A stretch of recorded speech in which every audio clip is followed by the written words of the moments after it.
റോയിച്ചായ നാദാപുരത്ത് ഒരു RMP പ്രവർത്തകൻ്റെ വീട്ടിലെ കിണറ്റിൽ കക്കൂസ് മാലിന്യം തള്ളിയതായിട്ടാണ് കണ്ടെത്തിയിരിക്കുന്നത്. ആ വീട്ടുടമസ്ഥൻ തന്നെ പറയുന്നു തനിക്ക് ആരുമായും പ്രശ്നമില്ല, രാഷ്ട്രീയമായ വിഷയങ്ങൾ കൊണ്ടായിരിക്കാം ഈ ഒരു മോശമായ പ്രവൃത്തി ഉണ്ടായിരുന്നത്. ഈ രാഷ്ട്രീയ എതിരാളികളെ ഇങ്ങനെയാണോ നേരിടേണ്ടത്? കേരളത്തിൽ ഈ ഏറ്റവും നികൃഷ്ടമായ രീതിയിൽ രാഷ്ട്രീയ ശത്രുക്കളോട് പക തീർക്കുന്നത് ആരാണെന്ന് നമ്മളെല്ലാവരും കണ്ടിട്ടുള്ളതാണ്, കേട്ടിട്ടുള്ളതാണ്. നിത്യവും അത് തന്നെയാണ് സംഭവിക്കുന്നത്. RMP പ്രവർത്തകനായ മനോജൻ എന്ന് പറയുന്ന ആ വ്യക്തിയുടെ അയാളും അയാളുടെ സഹോദരനും ഉപയോഗിക്കുന്ന കിണറ്റിലാണ്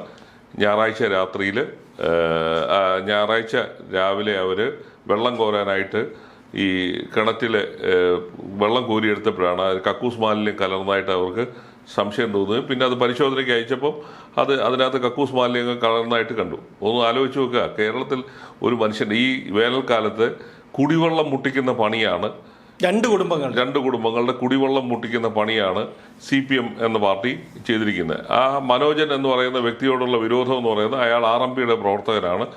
അയാൾ ഈ കഴിഞ്ഞ നിയമസഭാ തെരഞ്ഞെടുപ്പ് കാലത്ത് സജീവമായി പ്രവർത്തിക്കുകയും ഒക്കെ ചെയ്തതിൻ്റെ ഫലമായിട്ടാണ് അയാൾ തന്നെ അതാണ് പറയുന്നത്. ഞാൻ UDF പ്രവർത്തകനായിരുന്നു, UDF സ്ഥാനാർത്ഥിയുടെ വിജയത്തിന് വേണ്ടി പണിയെടുത്തതിൻ്റെ പേരിലാണ് എന്നോട് ഈ രാഷ്ട്രീയ വിരോധം തീർത്തിരിക്കുന്നത്. മനോജൻ RMPയുടെ രാഷ്ട്രീയ വിരോധമുള്ളത് ആർക്കാണ്? ഏതായാലും കോൺഗ്രസ്സുകാർക്ക് ഉണ്ടെന്ന് തോന്നുന്നില്ല, BJPക്ക് ഉണ്ടെന്ന് തോന്നുന്നില്ല. രാഷ്ട്രീയ വിരോധമുള്ളത് CPMന് മാത്രമാണ്. CPMൽ നിന്ന് പൊട്ടിപ്പുറപ്പെട്ട ഒരു രാഷ്ട്രീയ പാർട്ടി എന്നുള്ളതിൽ RMPയോട് അവർക്ക് കടുത്ത ശത്രുതയുണ്ട്. അപ്പോൾ അത് നമ്മൾ ഓരോ ദിവസവും കണ്ടുകൊണ്ടിരിക്കുകയാണ്. RMPയുടെ സ്ഥാപക നേതാവായ TP ചന്ദ്രശേഖരനെ വെട്ടിക്കൊന്ന് 51 വെട്ടിക്കൊന്ന് രാഷ്ട്രീയ പക എന്താണെന്ന് ആ നാട്ടുകാർക്ക് എല്ലാവർക്കും അറിയാം. അപ്പം ഒരു രാഷ്ട്രീയ ഒരു ജനാധിപത്യ രാജ്യത്ത്, ഇന്ത്യ പോലൊരു ജനാധിപത്യ രാജ്യത്ത് എല്ലാ പാർട്ടികൾക്കും പ്രവർത്തിക്കാനുള്ള അവകാശമുണ്ട്.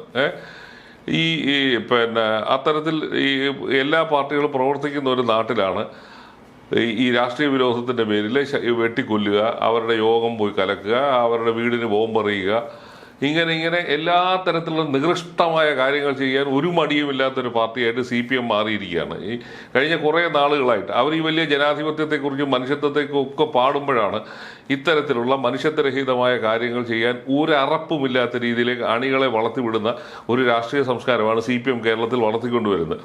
ഇത് തന്നെയായിരുന്നു ബംഗാളിൽ സംഭവിച്ചുകൊണ്ടിരുന്നത്. ബംഗാളിൽ ഇതേപോലെ തന്നെ രാഷ്ട്രീയ ശത്രുക്കളെ വെട്ടിക്കൊല്ലുക. 1970 നടന്ന അത്യന്തം ക്രൂരമായൊരു സംഭവമുണ്ട്. സെയിൻ ബാരി കൊലപാതകം എന്നാണ് അറിയപ്പെടുന്നത്. സെയിൻ സഹോദരങ്ങളായ 2 പേരെ അവരുടെ അമ്മയുടെ മുമ്പിലിട്ട്, കോൺഗ്രസ് പ്രവർത്തകരായിരുന്നു, അവരുടെ അമ്മയുടെ മുമ്പിലിട്ട് വെട്ടിക്കൊന്നതിന് ശേഷം ആ മക്കളുടെ ചോര കലർന്ന ചോറ് വാരി അമ്മയെ കൊണ്ട് നിർബന്ധിച്ച് തീറ്റിപ്പിച്ച സംഭവം ലോക മനസാക്ഷിയെ ഞെട്ടിച്ചതാണ്. അത്തരം ക്രൂരതകൾ ചെയ്യാൻ ഇന്ത്യയിലെ കമ്മ്യൂണിസ്റ്റ് പാർട്ടികൾക്ക് യാതൊരു അറപ്പില്ലായിരുന്നു എന്ന് തെളിയിക്കുന്ന സംഭവങ്ങളാണ് ഇത്. മലബാറിൽ പ്രത്യേകിച്ച് വടക്കേ മലബാറിൽ CPMന്റെ ഇത്തരത്തിലുള്ള നികൃഷ്ടമായ പ്രവൃത്തികൾ വളരെ അധികം കൂടിക്കൂടി വരികയാണ്. നമ്മുടെ മുമ്പിലുള്ള വലിയൊരു സംഭവമാണ് 2000-ലോ മറ്റോ ആണ് ഈ RSS പ്രവർത്തകനായ ജയകൃഷ്ണൻ എന്ന് പറയുന്ന അധ്യാപകനെ കുഞ്ഞുങ്ങളുടെ മുമ്പിൽ വെച്ച്, 3ാം ക്ലാസ്സിൽ പഠിക്കുന്ന കുഞ്ഞുങ്ങളുടെ മുമ്പിൽ വെച്ച് വെട്ടിക്കൊന്ന സംഭവം. അത് ആ മാസങ്ങളോളം വർഷങ്ങളോളമാണ് ആ ക്ലാസ് റൂമിലുണ്ടായിരുന്ന കുഞ്ഞുങ്ങൾ മാനസികമായ വിഷമം അനുഭവിക്കുകയും അവർക്ക് പിന്നെ സൈക്കോളജിക്കൽ സപ്പോർട്ടൊക്കെ കൊടുത്താണ് അവരെ നിത്യജീവിതത്തിലേക്ക് തിരിച്ചു കൊണ്ടുവന്നത്. അങ്ങനെ എല്ലാ തരത്തിലുള്ള ക്രൂരത ചെയ്യാൻ യാതൊരു മടിയുമില്ലാത്ത കേഡറുകളെ വാർത്തെടുക്കുന്ന ഒരു സമ്പ്രദായത്തിലേക്കാണ് ഈ പാർട്ടി പോയിക്കൊണ്ടിരിക്കുന്നത്. നോക്കി, എല്ലാ ദിവസങ്ങളിലും ഒരു ബോംബ് സ്ഫോടനത്തിൻ്റെ കഥ വരാത്ത ദിവസങ്ങളുണ്ടോ? ആ നാട്ടിൽ ഇത്തരത്തിൽ ബോംബ് നിർമ്മിച്ച് ജനങ്ങളുടെ ഒരു കുടിൽ വ്യവസായം പോലെ കൊണ്ടുവന്ന് പരസ്പരം വെട്ടിക്കൊല്ലുന്ന ഒരവസ്ഥയിലേക്ക് പോവുകയാണ്. ഒന്ന് ആലോചിച്ച് നോക്കുക, ഇന്ത്യയിൽ ഏത് തരത്തിലുള്ള രാഷ്ട്രീയ പാർട്ടിയിൽ വിശ്വസിക്കാനും പ്രവർത്തിക്കാനും അവകാശമുള്ളിടത്താണ് തങ്ങൾക്ക് ഇഷ്ടമില്ലാത്ത രാഷ്ട്രീയ പാർട്ടിയിൽ പ്രവർത്തിക്കുന്നവരെ ഇത്തരത്തിൽ വെട്ടിക്കൊല്ലാനും ബോംബെറിഞ്ഞു കൊല്ലാനും ഒക്കെ ശ്രമിക്കുന്ന കഥകളാണ് വരുന്നത്. ഇല്ല, എന്ത് രാഷ്ട്രീയ സംഘർഷം, എന്ത് അക്രമം ഉണ്ടായാലും അതിൻ്റെ ഒരു ഭാഗത്ത് CPM ഉണ്ടാവും. പ്രതിസ്ഥാനത്താണ് മിക്കപ്പോഴും ഉണ്ടാകുന്നത്. കുടിൽ വ്യവസായം പോലും ബോംബ് അവിടെ നിർമ്മിച്ചു. ഇപ്പം നമ്മൾ ഈ അടുത്തിടെ കണ്ടതല്ലേ, ഈ ആരോഗ്യമന്ത്രി വീണ ജോർജിനെ കരിങ്കൊടി പ്രകടനം നടത്താൻ പോയ ഒരു ചെറുപ്പക്കാരൻ്റെ വീട്ടിൽ, അതിൽ പ്രതിസ്ഥാനത്തായ ഒരു പയ്യൻ്റെ വീട്ടിലേക്ക് ബോംബെറിഞ്ഞ്. ഭാഗ്യത്തിന് ആ ബോംബ് ചെന്ന് വീണ സ്ഥലത്ത് സാധാരണയായി അവരുടെ ആ പയ്യൻ്റെ അമ്മ അവിടെയാണ്, ആ മുറിയിൽ കിടന്നാണ് ഉറങ്ങുന്നത്. അന്ന് അവർ അവിടെ നിന്ന് മാറി വേറൊരു മുറിയിൽ കിടന്നുകൊണ്ട് അവർ രക്ഷപ്പെട്ടു. ഇല്ലെങ്കിലോ അപ്പോൾ ഇങ്ങനെ ക്രൂരത ചെയ്യാനും ഈ ക്രൂരതകളെയൊക്കെ പാർട്ടി പ്രവർത്തനമായിട്ട് കണക്കാക്കുകയൊക്കെ ചെയ്യുന്നത് കൊണ്ടാണ്. അതാണ് ബോംബ് നിർമ്മാണത്തിനെതിരെ നിർമ്മാണ സമയത്ത് അത് പൊട്ടിത്തെറിച്ച് മരിച്ചവരും പാർട്ടിയുടെ രക്തസാക്ഷിയായിട്ടാണ് പിന്നീട് കണക്കാക്കുന്നത്. ഞാൻ പറഞ്ഞ ഈ ക്രൂരതയും വൃത്തികേടും ചെയ്യുന്നവന്മാരെ പാർട്ടി എൻഡോഴ്സ് ചെയ്യുന്നതുകൊണ്ടാണ് ഇല്ലേ? അത് അവരെ ഒരിക്കലും തള്ളി പറയാനോ അവർക്കെതിരെ നടപടി സ്വീകരിക്കാനോ ഈ പാർട്ടി തയ്യാറാവുന്നില്ല.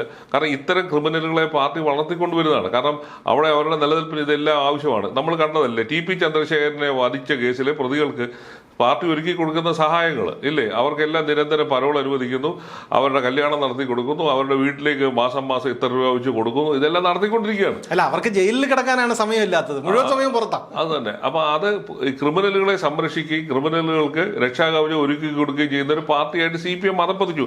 അതുകൊണ്ടാണല്ലോ ഒരു കുടിവെള്ളം പിന്നെ ജനങ്ങളുടെ കുടിവെള്ളം അവിടെ കൊണ്ടുപോയി ഈ കക്കൂസ് മാലിന്യം കലക്കാൻ ഈ മാനസികാവസ്ഥ ഉണ്ടായത് എങ്ങനെയാണ്? ഈ പാർട്ടി അത്തരത്തിലുള്ള വൃത്തികേടുകളെ പ്രോത്സാഹിപ്പിക്കുന്നതുകൊണ്ടാണ്. ഇല്ലെങ്കിൽ ആരെങ്കിലും ചെയ്യുമോ? ഇതുവരെ ഈ നിമിഷം വരെ CPM എന്ന് പറയുന്ന പാർട്ടി ആ നടപടിയെ തള്ളി പറയാനോ പ്രതികളെ പിടിക്കണമെന്നോ ഒന്നും പറയാൻ തയ്യാറായിട്ടില്ല. കാരണം അത് അവർക്കറിയാം ആരാണ് അത് അവിടെ ചെയ്തതെന്നും പാർട്ടിയുടെ അനുവാദത്തോടു കൂടിയാണ് ചെയ്തതെന്നും എല്ലാം അറിയാം. നമ്മളിത് നിത്യവും കണ്ടുകൊണ്ടിരിക്കുകയാണ്. കേരളത്തിൽ 1970 കേരള മനസാക്ഷിയെ ഞെട്ടിച്ച ഒരു സംഭവം ഉണ്ടായത്. അന്ന് അച്യുതമേനോൻ സർക്കാരിന്റെ കാലത്ത് KSRTC ജീവനക്കാർ സമരം നടത്തിയ സമയത്ത് മട്ടന്നൂരിൽ വെച്ച് നിറഞ്ഞ യാത്രക്കാരുമായി പോയൊരു വണ്ടി തടഞ്ഞു നിർത്തി CI2വിന്റെ തൊഴിലാളികൾ ആ വണ്ടിയിൽ പെട്രോൾ ഒഴിച്ച് തീ കത്തിച്ചു. അന്ന് ഡ്രൈവർ ഉൾപ്പെടെ 4 പേരാണ് അന്ന് ചുട്ടരിച്ചത്, അതിനകത്ത് വെന്തു മരിച്ചത്. അപ്പൊ ഇതൊക്കെയാണ് CPM. ആ പ്രതികളെ CPM കേസ് നടത്തി അവരെ സംരക്ഷിക്കുകയും അവരെ സംരക്ഷിച്ച ചരിത്രമാണുള്ളത്. അപ്പൊ ഇത്തരത്തിൽ എന്ത് വൃത്തികേട് കാണിക്കുന്നവരെ സംരക്ഷിക്കുന്ന ഒരു പാർട്ടിയാണ് CPM. ഇത് തന്നെയായിരുന്നു ബംഗാളിൽ നടത്തിക്കൊണ്ട്, ഇത് തന്നെയായിരുന്നു ത്രിപുരയിൽ നടത്തിക്കൊണ്ട്, ഇത് തന്നെയാണ് ലോകം മുഴുവൻ കമ്മ്യൂണിസം എവിടെയൊക്കെ വ്യാപിച്ചിട്ടുണ്ടോ അവിടെ എല്ലാം നടന്നുകൊണ്ടിരിക്കുന്ന മനുഷ്യ കൊലകൾ ഇത് തന്നെയായിരുന്നു. ഈ കമ്മ്യൂണിസ്റ്റ് പാർട്ടി രൂപീകരിച്ചതിന്റെ 100ാം വർഷം വാൾ സ്ട്രീറ്റ് ജേണൽ പത്രത്തിൽ ഒരു വാർത്ത ഉണ്ടായിരുന്നു. അതായത് കമ്മ്യൂണിസം ലോകത്ത് മുഴുവൻ വ്യാപിക്കുന്നതിന്റെ ഭാഗമായിട്ട് 1 കോടി ആൾക്കാരെയാണ് കൊന്നൊടുക്കിയത്. ലോകത്ത് ഹിറ്റ്ലറോ അല്ലെങ്കിൽ മറ്റ് ഈ ക്രൂരന്മാരായ ആൾക്കാരോ ചെയ്യാത്ത തരത്തിലുള്ള ക്രൂരതയാണ് ഈ കമ്മ്യൂണിസ്റ്റ് പാർട്ടിയുടെ വ്യാപനത്തിന്റെ ഭാഗമായിട്ട് സ്റ്റാലിനും മാവോയും ഒക്കെ ചേർന്ന് പോൾ പോട്ടും ഒക്കെ ചേർന്ന് മനുഷ്യനെ കൊന്നൊടുക്കിയത്. അതിൻ്റെ ഒരു നേരിയ രൂപമാണ് കേരളത്തിൽ നടക്കുന്നത്. അതായത് തങ്ങൾക്ക് ഇഷ്ടമില്ലാത്ത അല്ലെങ്കിൽ തങ്ങളോട് രാഷ്ട്രീയമായി വിയോജിപ്പുള്ളവരെ ഇത്തരത്തിൽ കൊന്നൊടുക്കാൻ പറ്റിയില്ലെങ്കിൽ അവരുടെ കുടിവെള്ളം മുട്ടിക്കുക, അവരുടെ യാത്രാ സൗകര്യം മുടക്കുക, പലതരത്തിൽ അവരുടെ ജോലി തെറിപ്പിക്കുക, ഇങ്ങനെയുള്ള സകല ക്രൂരതയും ചെയ്യാൻ ഒരു മടിയില്ല. കേരളത്തിന്റെ മുഖ്യമന്ത്രിയല്ലേ പറഞ്ഞ് പോലീസുകാരും DYFI പ്രവർത്തകരും ചെടിച്ചട്ടി കൊണ്ട് KSU പ്രവർത്തകരെ ആക്രമിച്ചപ്പോൾ അത് രക്ഷാപ്രവർത്തനമാണെന്ന് പറയാനുള്ള ഹീനമായ ഒരു മനസ്സുണ്ടായിരുന്ന ഒരു വ്യക്തിയായിട്ട് മാറിയിരിക്കുന്നത്. അതെന്താണ്?